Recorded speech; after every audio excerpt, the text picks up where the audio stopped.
जय हिंद। आज के वीडियो में टॉपिक है कि एनसीसी क्या है, एनसीसी में आप कैसे ज्वाइन हो सकते हैं, एनसीसी करने के क्या फायदे होते हैं, एनसीसी में ज्वाइनिंग लेने के लिए एलिजिबिलिटी कंडीशन क्या होना जरूरी है और एनसीसी में ज्वाइन होने के लिए कौन कौन सी सिलेक्शन प्रोसेस से गुजरना पड़ता है, क्वालिफिकेशन क्या होनी चाहिए। अगर आपके स्कूल और कॉलेज में एनसीसी कैंपस नहीं है तो आप अदर कॉलेज और स्कूल में कैसे एनसीसी कर सकते हैं। तो इस वीडियो के माध्यम से आपको बताने वाले हैं कि एनसीसी में आप कैसे ज्वाइन हो सकते हैं, यानी एनसीसी में ज्वाइनिंग से रिलेटेड इस वीडियो में पूरी स्टेप बाय स्टेप डिटेल बताई जाएगी और साथ ही साथ ये भी बताया जाएगा कि एनसीसी करने के बाद आपके क्या फायदे हैं। ऑलरेडी आप पहले जानते हैं कि अगर आप एनसीसी कर रहे हैं तो जाहिर सी बात है आप डिफेंस लाइन में जाना चाहते हैं। तो कुछ ऐसे भी पोस्ट होते हैं डिफेंस लाइन में, इंडियन एयरफोर्स, इंडियन आर्मी और इंडियन नेवी में, जो अगर आप एनसीसी का सर्टिफिकेट प्राप्त कर लिए हैं तो डायरेक्टली आपको भर्ती ले लिया जाता है। जैसे इंडियन आर्मी में जीडी और टेट्समैन की जो पोस्ट होती है वो अगर आप फिजिकल टेस्ट और मेडिकल टेस्ट में पास कर चुके हैं तो डायरेक्टली आपको,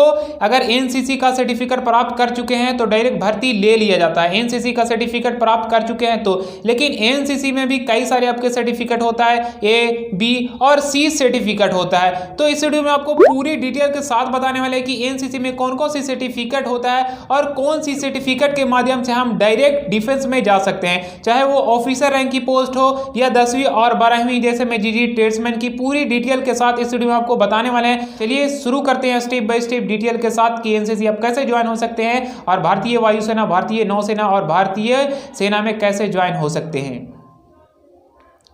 एनसीसी का फुल फॉर्म होता है नेशनल कैडेट कॉर्प्स। इसमें सबसे पहले फायदा के बारे में आपको ऑलरेडी बता दूं तो इसमें 3 आपके बेनिफिट है। फर्स्ट ऑफ ऑल, ऑलरेडी पहले मैं आपको बता दिया कि अगर आप एनसीसी कर रहे हैं तो जाहिर सी बात है कि आप डिफेंस में जाना चाहते हैं, तो एनसीसी आप कर लिए तो डायरेक्टली आप डिफेंस में जा सकते हैं। जैसे एनसीसी का स्पेशल एंट्री निकलती है और जीडी टेट्समैन के लिए आपको रिटर्न देने की जरूरत नहीं है। अगर फिजिकल और मेडिकल में पास है तो आप डायरेक्ट जा सकते हैं, जो आगे चल के इस वीडियो में पूरे एक्सप्लेन करके बताने वाले हैं कि एनसीसी के माध्यम से आप कैसे डिफेंस में जा सकते हैं। ये आपका पहला बेनिफिट हुआ। नेक्स्ट बेनिफिट के बारे में आपको बता दूं, सेकंड बेनिफिट के बारे में, तो सेकंड आपका ये हुआ कि कोई भी अगर आप लीडरशिप है, मान लीजिए आप डिफेंस लाइन में नहीं गए हैं, तो डिफेंस लाइन में अगर आप नहीं गए हैं तो शायद लाइफ में आप कुछ ना कुछ वर्क करेंगे, तो कुछ ना कुछ वर्क के लिए वहां पे आपको लीडरशिप के तौर पे ट्रेनिंग दिया जाता है, ट्रेन किया जाता है, ताकि आप कोई भी वर्क में जाए तो आप वहां पे लीडर बने, ये नहीं कि वहां पे नौकर बने। ये आपका दूसरा अपॉर्चुनिटी हुआ।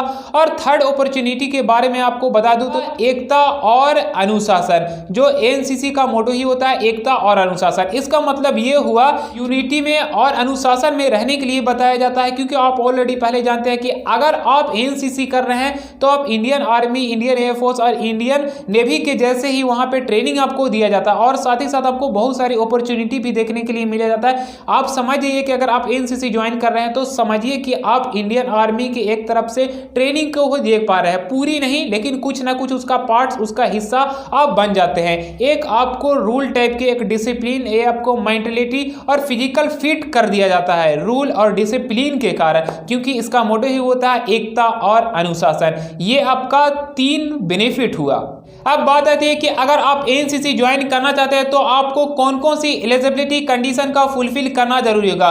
जो फर्स्ट ऑफ ऑल जो आपका एलिजिबिलिटी कंडीशन है वो आपको इंडिया और नेपाल का निवासी है तभी आप एनसीसी में ज्वाइन हो सकते हैं। नेक्स्ट स्टेप यानी नेक्स्ट एलिजिबिलिटी कंडीशन के बारे में आपको बता दूं तो आपका कैरेक्टर गुड होना चाहिए और थर्ड आपका कंडीशन जो होना चाहिए वो आपका होना चाहिए इनरोल्ड एजुकेशन इंस्टीट्यूशन। इसका मतलब ये हुआ कि आप पढ़ाई जो कर रहे हैं तभी आप इसके लिए योग्य है। अगर कोई ऐसा भी स्टूडेंट होते हैं कि कभी कभी पढ़ाई को ड्रॉप आउट कर देते हैं, बीच में छोड़ देते हैं, तो वो एनसीसी को नहीं ज्वाइन कर सकते हैं। उनका लगातार पढ़ाई चल रहा है तो ही वो एनसीसी में ज्वाइन हो सकते हैं। और सबसे लास्ट एलिजिबिलिटी कंडीशन के बारे में आपको बता दूं तो फिजिकल और मेडिकल आपको फिट होना चाहिए। ये आपको 4 फुलफिल कंडीशन करना जरूरी होगा तभी आप एनसीसी में ज्वाइन हो सकते हैं। लेकिन बात आती है कि आप एजुकेशनल क्वालिफिकेशन 9th 10th और 12th में आए तो आप एनसीसी ज्वाइन कर सकते हैं। एनसीसी का आप सिलेक्शन प्रोसेस कैसे होता है, तो सिलेक्शन प्रोसेस कहीं कहीं पे आपको सबसे पहले जो लिया जाता है वो फिजिकल टेस्ट लिया जाता है और उसके बाद कहीं कहीं पे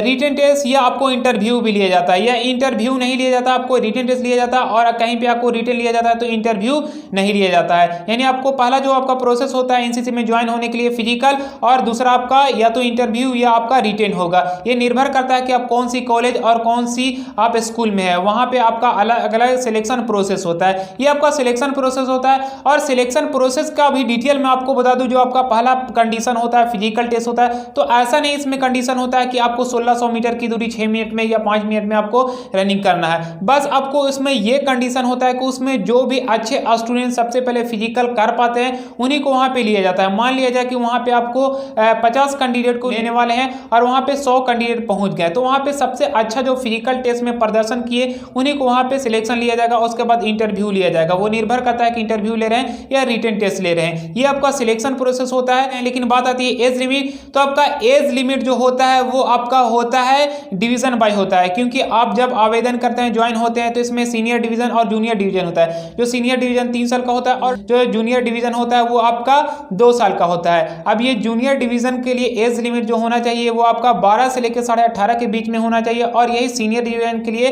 अप टू 26 ईयर होना चाहिए। ये एज लिमिट के बारे में आपको बता रहा हूं। और सीनियर डिवीजन होता है वो 3 साल का होता है, जूनियर डिवीजन होता है वो 2 साल का होता है। अब सीनियर डिवीजन में जो सर्टिफिकेट आते हैं इसमें जब आप आवेदन करते हैं, जब ज्वाइन होते हैं तो ए बी सी आपका सर्टिफिकेट होता है एनसीसी में।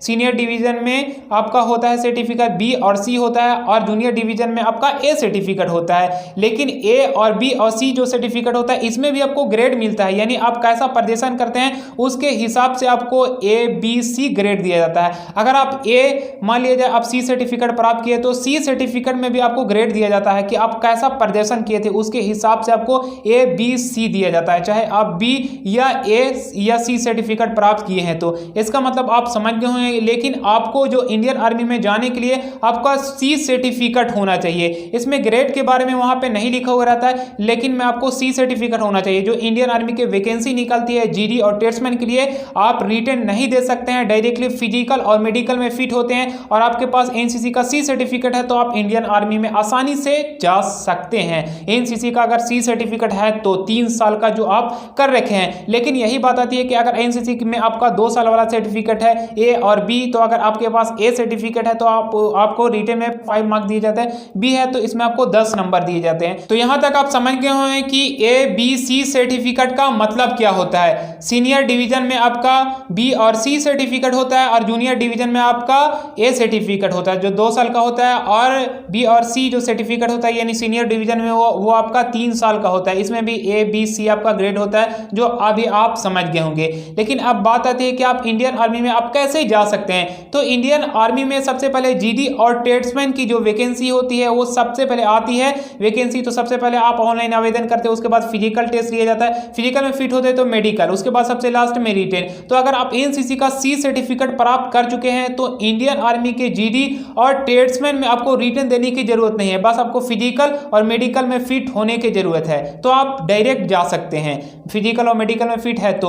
और उसके बाद अगर आप इंडियन एयरफोर्स, आर्मी और नेवी में उच्च अधिकारी के पोस्ट पे जा सकते हैं, हाई रैंक के पोस्ट पे।